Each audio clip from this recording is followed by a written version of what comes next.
More broadly, our continued support for Ukraine tells tyrants and autocrats wherever they are that we will not stand by while the UN Charter is torn to shreds, that we will defend the rights of free people to determine their own future and to protect their sovereignty and territorial integrity, and that the world's democracies will defend the values and principles that keep us safe and strong.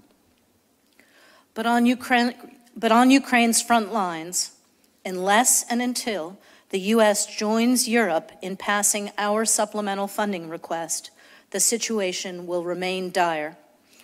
Artillerymen today are fighting with only 10 to 20 155mm shells per day to defend themselves. Ukraine, as we saw in the news, has been forced to withdraw from Avdiivka. Kharkiv, one of Ukraine's proudest eastern city, a Russian-speaking city, is bombarded daily in an effort to disable it. And Ukraine's economy is still fragile, with almost 100% of tax revenues going to defense now. Vladimir Putin, in addition to planning anti-satellite weapons in space and bearing responsibility for the death of his most popular opponent, Alexei Navalny, thinks he can wait Ukraine out, and he thinks he can wait out all of us. We need to prove him wrong. With the $60 billion supplemental that the administration has requested of Congress, we can ensure that Ukraine not only survives, but she thrives.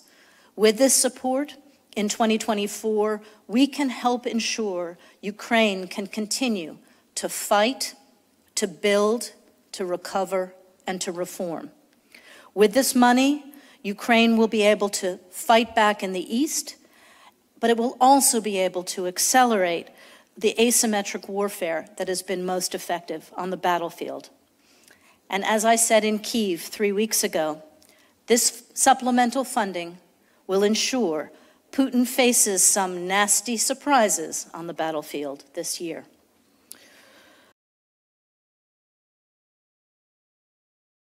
We are continuing to follow breaking news out of Moscow. At least 40 dead in a shooting at a concert hall in the Moscow region. That number will likely grow. The concert hall now in flames. There are reports the roof has collapsed. Unclear whether more victims are trapped inside or if the attack is still going on. CNN has geolocated a video showing 4 armed attackers opening fire on their way into the hall, shooting people at close range. There's a screen grab from the video. We're not going to be showing you the rest of it. A Russian reporter at the scene says people were shot at point-blank range, and that is evident in the video and other videos that are out there. The attackers threw incendiary devices as well. In a separate video recorded inside the hall, you can hear the sound of gunfire as people are shot at close range.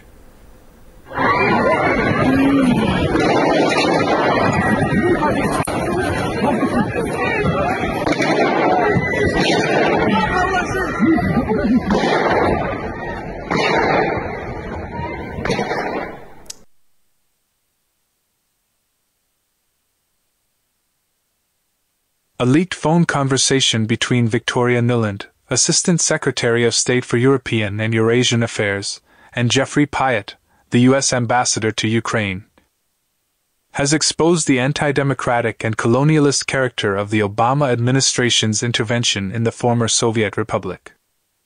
The discussion between the two officials includes a detailed review of which right-wing opposition figures Washington is working to install in office, and how it is using the United Nations to rubber-stamp the operation.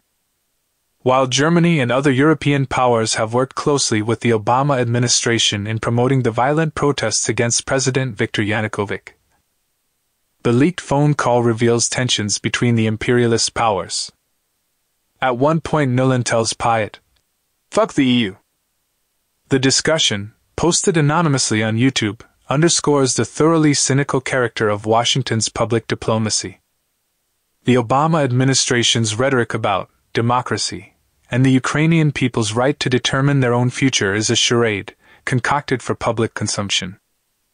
Behind the scenes, government officials speak frankly with one another about the real agenda, advancing Washington's geostrategic and economic interests in Eastern Europe by installing pro-US and anti-Russian puppet figures in the Ukrainian capital. What do you think? I think we're in play. The Klitschko piece is obviously the complicated electron here, especially the announcement of him as deputy prime minister. And you've seen some of my notes on the troubles in the marriage right now, so we're trying to get a read really fast on where he is on this stuff.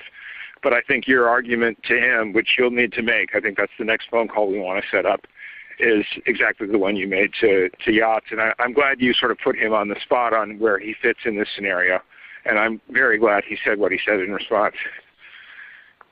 Good.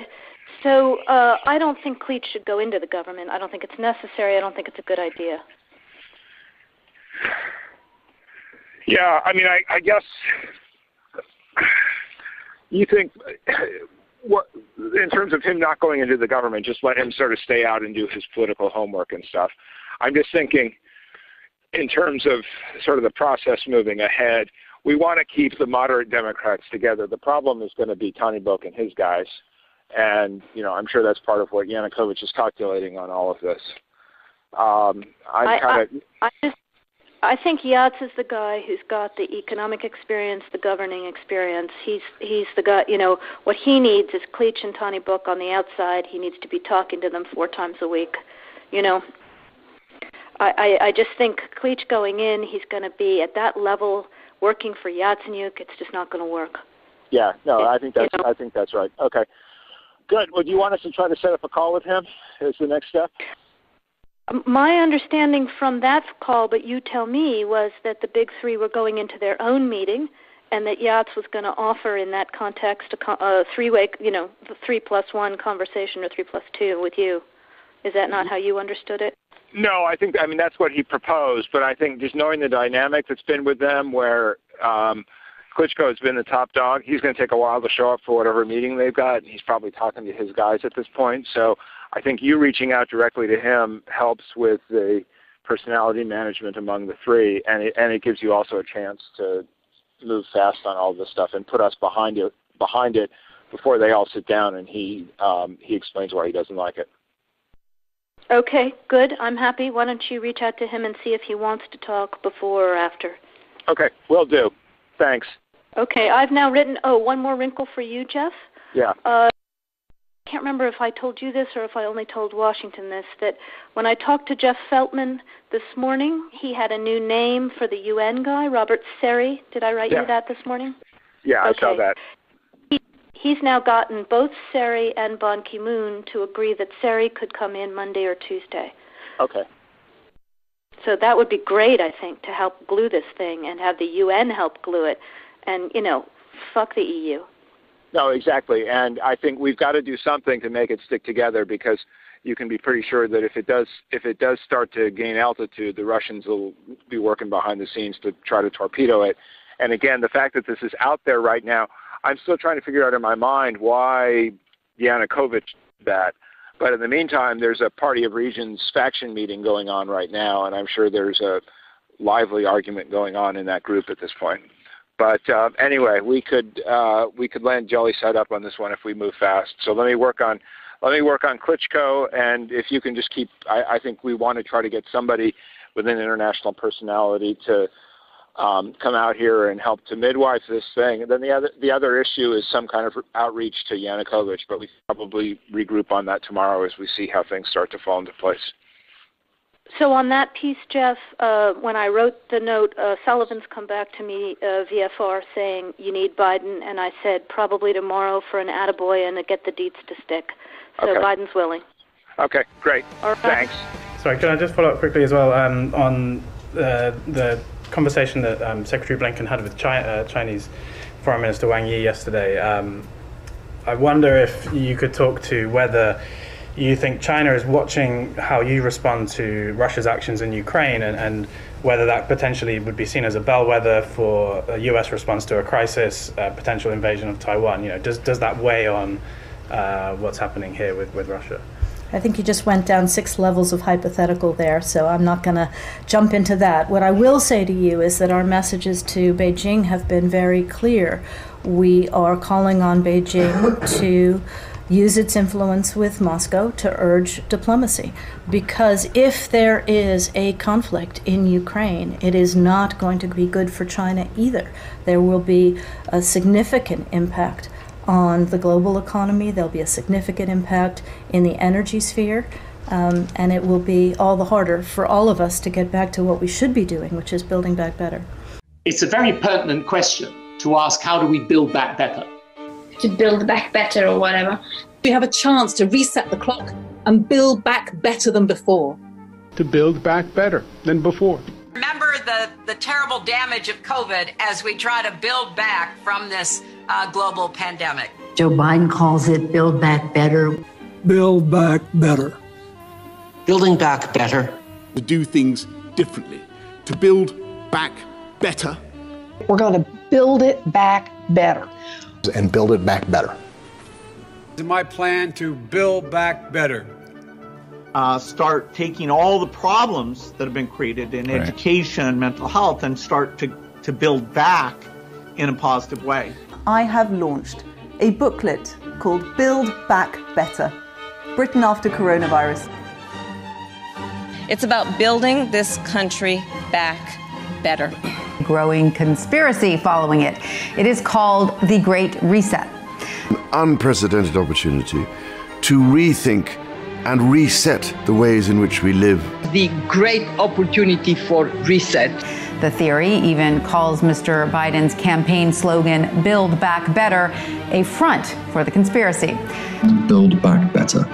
Building back better our economy. Build back better. All elements of the Great Reset are fundamental to building the future we need. This pandemic has provided an opportunity for a reset. It's a big effort to, some would say, to build back better. We would say to really have a great reset. Conspiracy.